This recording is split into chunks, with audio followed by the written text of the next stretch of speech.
Welcome to the Hairstylist Pivot Podcast, the show where we explore what happens when stylists decide to shift gears, grow their business, and start living life on their own terms. So, if you are here again, welcome back. If you're new, please make sure to hit the subscribe button and join me each week for actionable tips, honest stories, and mindset shifts that will help you finally create the career and life that you deserve. Today's episode is going to be about the 2025 Pinterest holidays. I know we're in July. I'm a mom. My kids right now are on vacation, and we're planning on going actually on vacation before school starts. So you're either in that mode or you're just working. It's your busy, summer season. So Pinterest does this holiday webinar every year. And every year I put out this podcast episode on what notes I took and what I learned from it so that as small business owners or business owners that we have a beauty business, how we can implement the lessons that they share from bigger brands and bigger businesses that are investing money on ads and also insights of what worked and what didn't work last year. I am always in the mindset that if you think about a big corporation versus, like, let's say, for example, like my business, right? I'm a bridal hairstylist. Somebody like Ann Taylor probably has millions of dollars that they invest a year on advertising versus my $1,000 a year that I invest in advertising, right? It's going to be totally different. And we need to start thinking about that, how we can learn from the big corporations in our small business.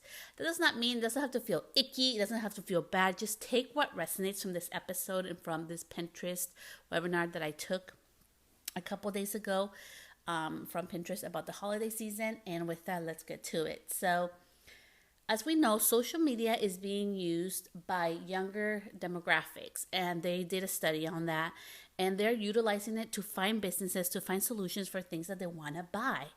I'm actually going on vacation next week, and I'm literally have been on TikTok trying to find like different type of places where we can stay at and where we can go eat and explore while we're in that area. So that is very true. I am 39 years old, so I'm not super young, but I know even with my kids and stuff, they utilize, like even Discord is used now for conversations. So it's just different per generation. That's the reality of things. So remember to not box yourself in just because we're younger or we're older. Does that mean we have to box ourselves in how we do business? And in this Pinterest webinar, they were really talking about the importance of personalization in 2025.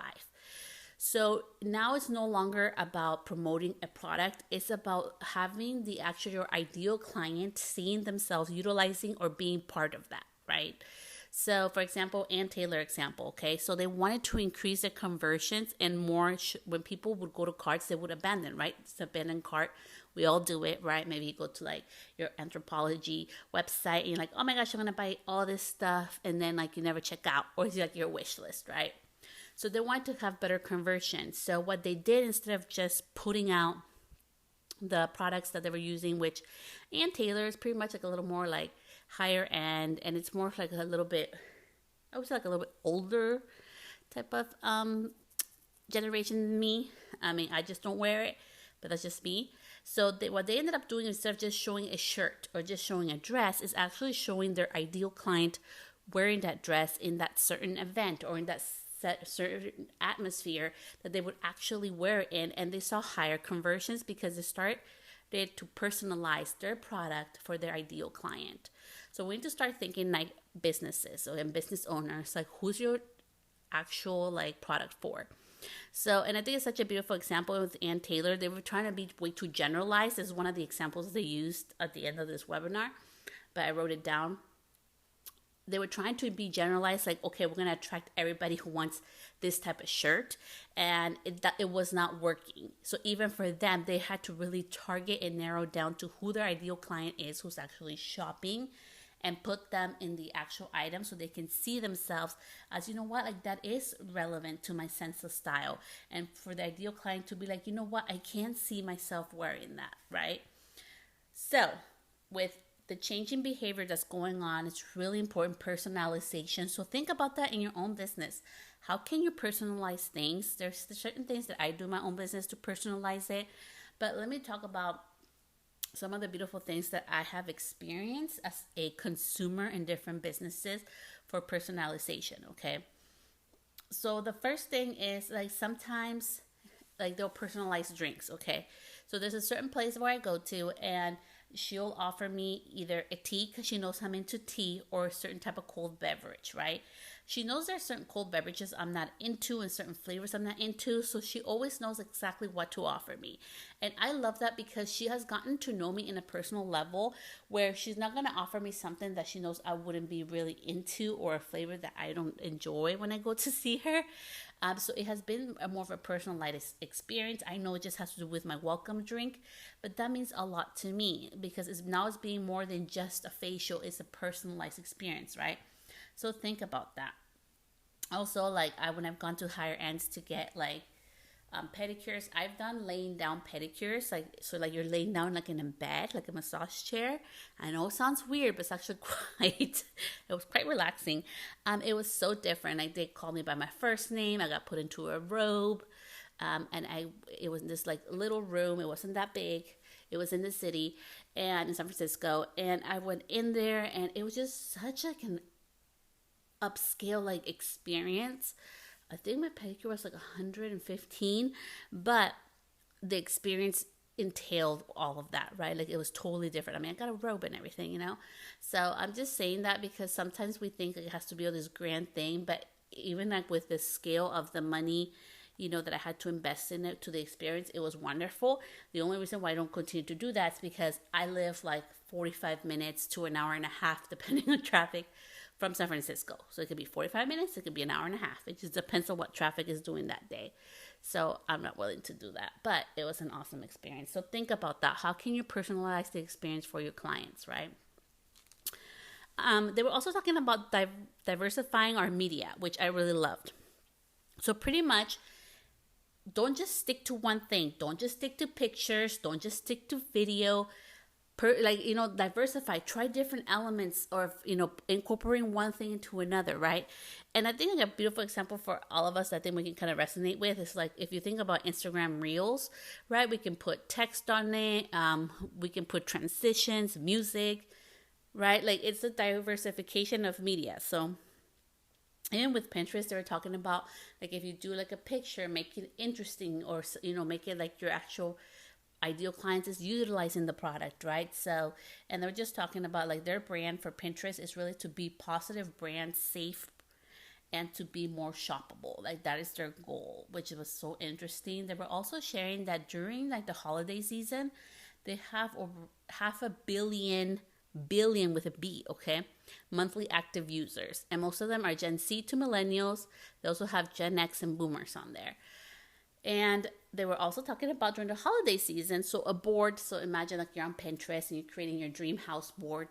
Over 80 million boards are created during the holiday season just for the United States alone, which was freaking insane. So it was just showing the power of Pinterest, but let's take it back now to our business. Is also giving us ideas of like how we all operate in things, right? Like even for us as a family, we're having a special big event happening next month. And as we're closer now, we're no longer in the planning stage. We're like in the month, we're like a month away from the event. We're now in the, okay, everything's planned and ready to go stage, right? So we were planning and shopping and booking things months in advance. So I just think it's such a good lesson for us to also like, don't forget to be the consumer and don't forget to take all this information that we're learning and apply it to your own business. So they were talking about planning for purchases on Pinterest. Most people start planning in October, okay? Which I really love this because it's showing us that more and more, okay, when you think about even our clients as beauty professionals, whether you're manicurist, hairstylist, whatever your specialty is in the beauty service industry, is that they are starting to look for presents in October, okay? And the big competition is from November to December. Ad spend is crazy by big businesses. They were talking about like, there's so much competition because there's being more, people are trying to target other people because I did not know this, but from Thanksgiving Day to Cyber Monday, most people spend 39% more than they do in an average month. Okay. So now knowing that, I think it's so important that we start doing ads earlier, and they were talking about that as well. Then they went into like their ads and the performance and then how they have AI, which I'm not gonna go into because I don't use Pinterest ads. But they were really talking to just really prepare and get ready for the holiday season. They were encouraging us to start pinning in July for the holidays. I'm gonna actually start next month in August. That's when I'm going to start. But just knowing this and taking this information from the 2025 Pinterest holiday webinar, take what resonates and apply it to your own business. And also, like, let's have an open mind of what we can do different, right? So maybe for you, like, August, my kids go back to school. So I'm going to go ahead and have more free time again. So now I know I can utilize it and I can make a plan to start pinning in advance for the holidays. And I can think about this, like you can start even for your own business, start pinning for the holidays, and start doing little things, sliding in there, the holiday things, or maybe like you run a promotion every year. I know so many businesses that run Cyber Monday or Thanksgiving or like holiday specials. Like start putting that in your client's mind about the holidays, about presents. It's always like birthdays or parties or different events. Like for me, I'm Hispanic, so we celebrate quinceañeras, which is like this big event. Honestly, I feel like they're bigger than weddings, to be honest, in our culture. So if you can imagine that. So yeah, of course, we're looking for presents and stuff. And just to give you like a little insight, it's like for us, we were looking for jewelry, okay? Because part of it, like we're godparents for something. So we're looking for jewelry. And we were going to go with this one person that I bought jewelry from before, but we decided to get custom pieces and really be able to choose what we wanted. So we decided to go with our actual jeweler, which is a little bit more pricey, but we have the rapport with him, and it was going to be more of a personalized experience. We get to go with him and meet with him and sit down and look at the things and get information and get knowledge and learn more about gold and precious stones and all this stuff, which I know sounds kind of nerdy and extra, but right, you want to know, like, if you're going to invest in a piece of jewelry that's going to be something special for somebody, at least for me, it's really important to have that experience. Again, it's personalized, right? And because it's personalized, we're willing to invest a little bit more for that. And I'm just sharing that with you today because as we get ready to wrap up today's episode about the Pinterest holiday webinar that I took with Pinterest a couple days ago, is that we need to start focusing on personalizing experience. And that doesn't always mean like, and I'm saying this from the bottom of my heart with love because I've done this too. Like, you do not need to go do brand photo shoots. You do not need to go remodel everything. Maybe just cleaning up your station. Maybe it's cleaning up around the salon. Like today, I went literally inside my salon. I'm like, I want to smell fall vibes in here. So I sprayed everything with fall vibe spray and I wiped it down, Windex my mirrors and stuff, put up some things, cleaned up some things, and just tidied up around there and changed some things that I didn't like when I take pictures that show up in the pictures. And just little things like that. It wasn't that big of a deal, but even that made a difference, right? Think about my client experience, what they're going to feel, smell, see when they come in. So just think about that. It's so important that we start personalizing things. And it can be done simple things. We're not to invest a whole bunch of money. But as you start thinking about the holiday season, we are in quarter 3. There are 4 quarters in a year. We're in the 3rd quarter. So it's okay if you had to take off July because you have kids. I have kids. So July is not like a month that I'm doing a lot. I'm literally taking off next weekend because I need to take my kids on vacation. Like that's a tradition of ours before they go back to school. So it's okay if you're not in the do things for my business mode right now, but just start thinking about it. And I really hope that this information and that came from my handy dandy notebook from taking notes from that Pinterest webinar was helpful for you. And thank you so much for tuning in, and I will see you back here next week. Bye, love.